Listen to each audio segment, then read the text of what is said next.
প্রত্যেক বছরই ক্লাস 10 এর একটা সমস্যা থাকে সব স্টুডেন্টদেরই। কি থাকে সেই সমস্যাটার নাম changing of parts of speech. এই গ্রামারটা অন্য একটা নামও আছে, তার নাম interchange of parts of speech. এইবার আমার ব্যাকগ্রাউন্ড মিউজিক পাশে হচ্ছে, এইবার ওর গ্রামার শেখানোর সময় কিন্তু আসে, মানে তোদের থেকে ওর ইন্টারেস্টটা বেশি, জানে আমার জীবন অল্প শিখেই মরি, কালকে কার পেটে চলে যাবো ঠিক।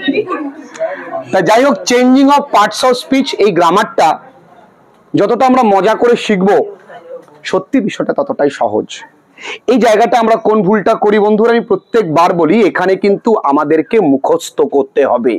এবার অনেকে আমার এগেনস্টে যাবে, দাদা একটু থামুন, হু হু পরে করবেন। মুখস্থ কেন করতে হয় আপনিও মুখস্থ করেছেন এবং করেনও, কারণ আমরা অবশ্যই বুঝে পড়বো, আমরা বুঝে মুখস্থ করব। দেখি না কত সহজ। আমরা জানি পার্টস অফ স্পিচ ক প্রকার, 8 প্রকার সবাই জানি, নাউন, প্রোনাউন, ভার্ব, অ্যাডভার্ব, এবং পুরো ইংরেজিটা নির্ভর করে এই 8টা পার্টস অফ স্পিচের উপরে। এই ডিটেল তোমাদেরকে শিখতে হবে। মাধ্যমিক পরবর্তীতে যে তোমরা 2-3 মাস সময় পাও না হাতে, অধিকাংশ ছেলেমেয়েরা বিনা কারণে এমন এমন জিনিস তোমরা শেখো যার শেখার কোনো মানেই হয় না, যা বাড়িতে একটা কিনে আনলে এমনিতেই শেখা যায়, আমি নামটা নেব না। বিনা কারণে তোমরা ওই সময়টুকু ভালো করে ইংরেজি গ্রামারটাকে শিখলে একটু লাভ হয়, বহু ছেলেমেয়েরা শেখে যদিও। এবার দেখে একটুখানি করি। আই নো ইউ, আমি তোমায় জানি, তারপরে আবার আমি বলছি আই লাভ ইউ, তাহলে এই নোটা কিসে আছে? ভার্বে আছে না? আই নো ইউ ভার্ব, এটাকে আমি করব noun.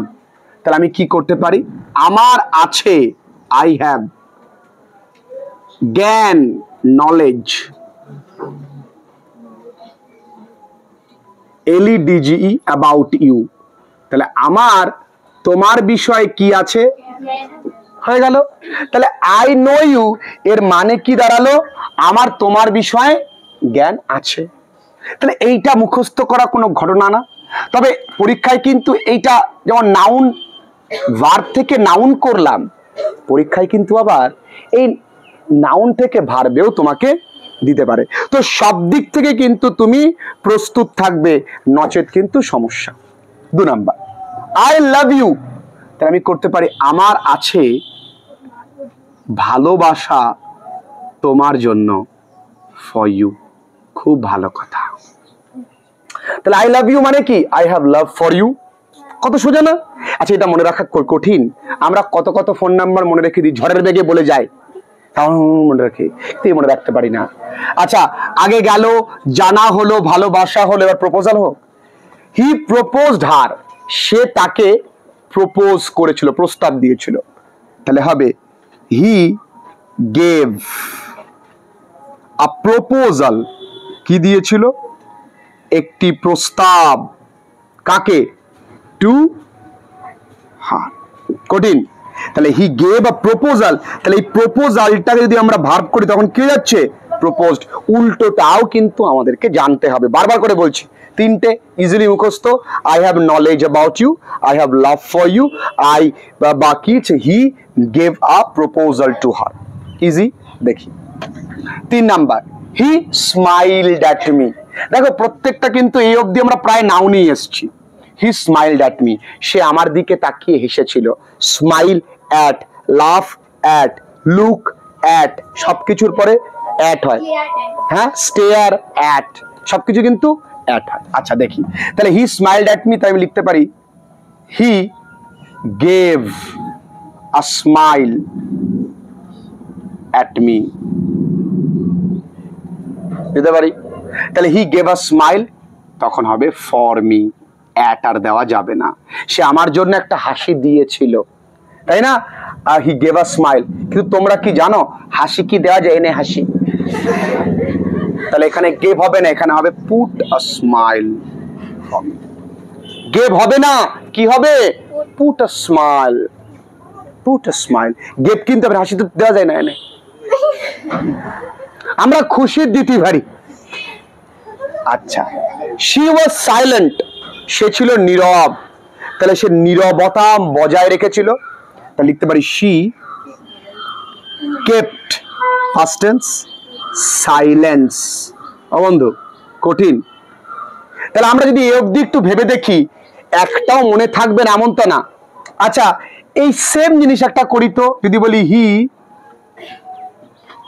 gave me a gift, সে দিয়েছিল আমায় একটা উপহার। এই গিফট একটা নাউন না? যদি এটাকে আমি ভার্ব করি, ভেরি গুড, তাহলে হবে হি গিফটেড মি। কি হবে? আবার একটা করি, যদি এরকম হয়, যদি এরকম হয় বন্ধুরা, যে he replied me. Very good, তাহলে he gave a reply to me. আমাকে দিয়েছিল, আমাকে, টু মি। এখানে স্মাইল টু ও হতে পারে, কিন্তু স্মাইল টু তো হয় না, ফর হয়। তাহলে he gave a reply to me হয়ে গেল।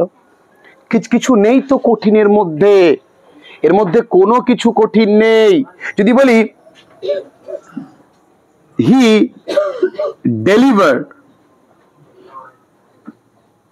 deliver a speech,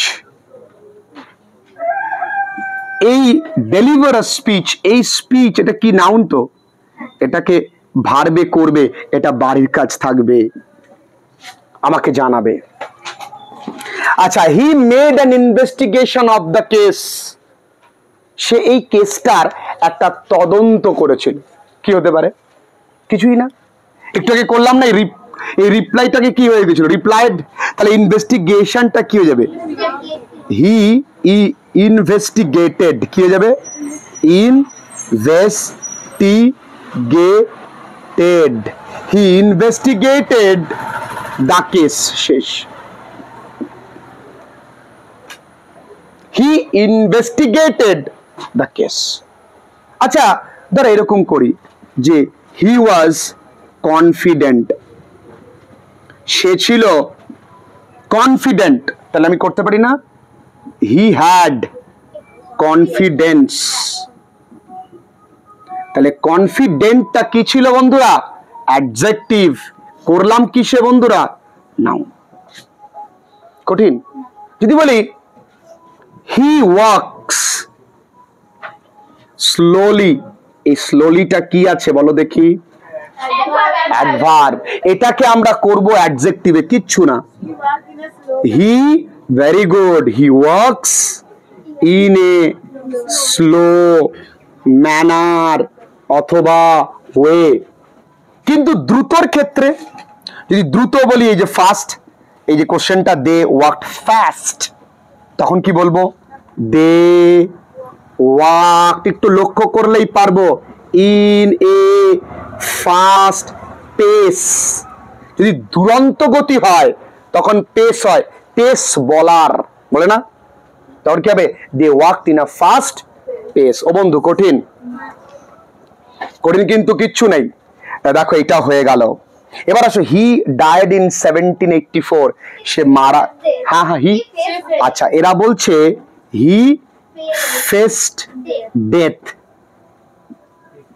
in 1784। আচ্ছা, আমার একটা ক্লাস 9 এর ছাত্র, ও কি করেছে দেখো, ও করেছে হিজ ডেথ, তার মৃত্যু।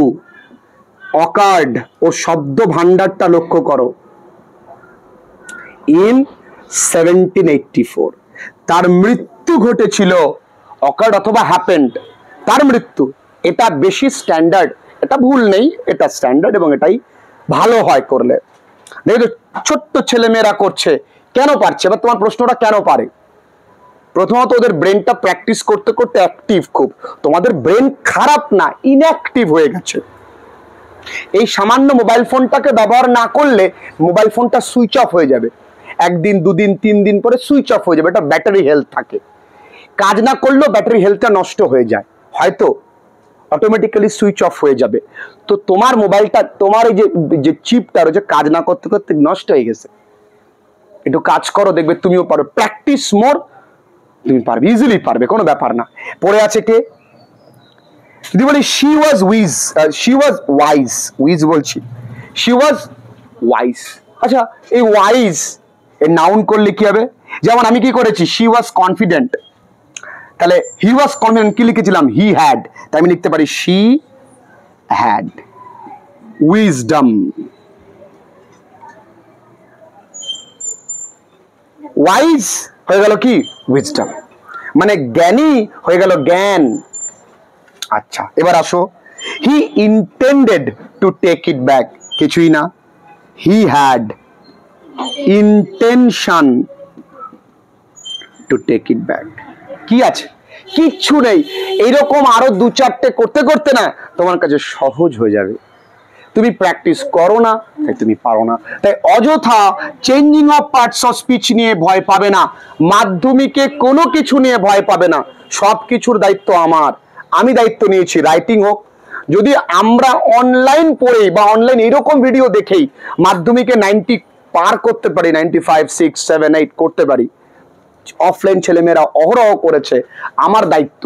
আর পড়াবো, বোঝাবো, পড়া তুলেও নেব, সেটাও আমি ভালো করে জানি কি করে তুলতে হয়, আমি জানি। কিন্তু তাই changing of parts of speech নিয়ে আর ভয় নেই। আসবে প্র্যাকটিস করার সময় দু চারটে আনকমন আসবে, আসুক না, ওখানেই মুখস্থ করে নেব, কি আছে? আমরা কত প্র্যাকটিস করব? তাহলে আজ থেকে আর ভয় নেই, এটা কোনো হাতি ঘোড়া কিছু না। হ্যাঁ একটু অন্য রকম, মুখস্থটা করতে হয় বেশি। অঙ্কে অনেক সূত্রই তোমরা মুখস্থ করি, লিখে নাও সুন্দর করে। আমরা কিন্তু এখানে লেখা আছে 10টা, করেছি কিন্তু অনেকগুলোই, ঠিক না? চলো লেখো।